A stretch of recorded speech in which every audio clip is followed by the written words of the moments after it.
Dan kesempatan pertama di segmen ini kami berikan kepada calon presiden nomor urut 3 Bapak Ganjar Pranowo untuk bertanya kepada calon presiden nomor urut 1 Bapak Anies Baswedan. Waktu Pak Ganjar 1 menit dimulai saat Bapak berbicara. Mas Anies, anggaran pertahanan belum ideal. Tadi saya sampaikan kita perlu 1-2% dari PDB. Sekarang masih 0,78%. Ini data. Untuk beli alutsista masih harus ngutang dan utang kita di 2023 naik dari 20,7 miliar dolar menjadi 25 miliar dolar. Padahal target Renstra kita, perlu saya panjangkan, rencana strategis ya. Minimum essential force di 2024 tidak tercapai kira-kira. Karena sekarang hanya 65,49% dari target. Kira-kira menjadi pertanyaan saya nih Mas Anies. Apa solusi ekonomi pertahanannya untuk kita bisa mengejar ketertinggalan dan kemudian menyelesaikan persoalan-persoalan itu agar pertahanan kita menjadi strong. Baik, masih ada Bapak sedikit lagi?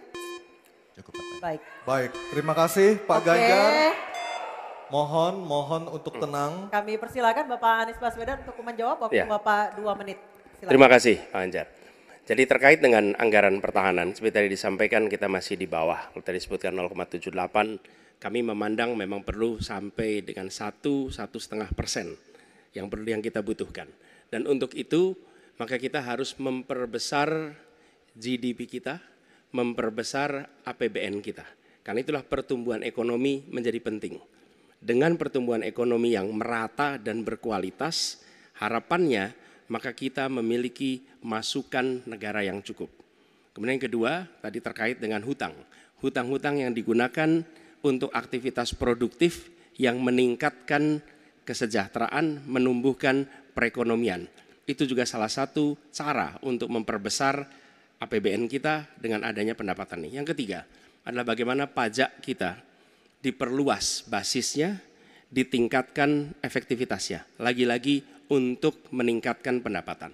Namun yang tidak kalah penting adalah memastikan bahwa praktek-praktek koruptif yang membuat anggaran terserap tidak secara optimal itu ditiadakan. Dengan begitu, maka porsi yang kita miliki untuk sektor pertahanan akan bisa kita alokasikan. Tanpa kita memiliki anggaran yang cukup, maka alokasi di sini menjadi berat. Dan bila kita melakukan pembelanjaan, maka kami membayangkan justru menggunakan kekuatan sendiri. Kalaupun ada dalam bentuk hutang, maka itu satu paket dengan belanja senjatanya, belanja alutsistanya, sehingga itu menjadi satu kesatuan. Dan meniadakan praktek-praktek middleman di dalam penyelenggaraan alutsista. Seperti peraturan perundangan yang mengharuskan itu G2G atau langsung dengan korporasi yang membuatnya. Jadi kami melihat dengan cara seperti itu, meningkatkan alokasi itu satu hal, mengefisienkan itu hal berikutnya yang harus kita kerjakan. Terima kasih. Baik, waktu sudah habis. Pak Ganjar kami persilakan untuk menanggapi harap tenang. Pernyataan dari calon presiden nomor urut 1, waktunya 1 menit. Pak Ganjar kami persilakan. Ya, ternyata jawaban saya dapat bonus. Sebenarnya saya ingin membahas yang soal pertahanan dan alutsistanya, tapi oke. Saya kira terima kasih atas jawabannya. Saya ingin menyatakan dengan jelas, maka pertumbuhan ekonomi 7% wajib. Alokasi 1-2% PDB menurut saya menjadi keharusan agar kuat. Dan belanja alutsista kita ini harus jadi investasi pertahanan kita. Tanknya dibuat di Pindad, helinya di PT DI, fregatnya ada di PT PAL, sibernya ada di PT LEN.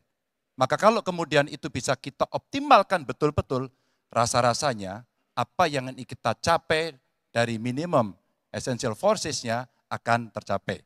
Kalau kita lihat di 2024 yang rasa-rasanya agak berat bisa dicapai, maka saya khawatir makin mundur, tidak ajak dalam perencanaan, ini menyulitkan.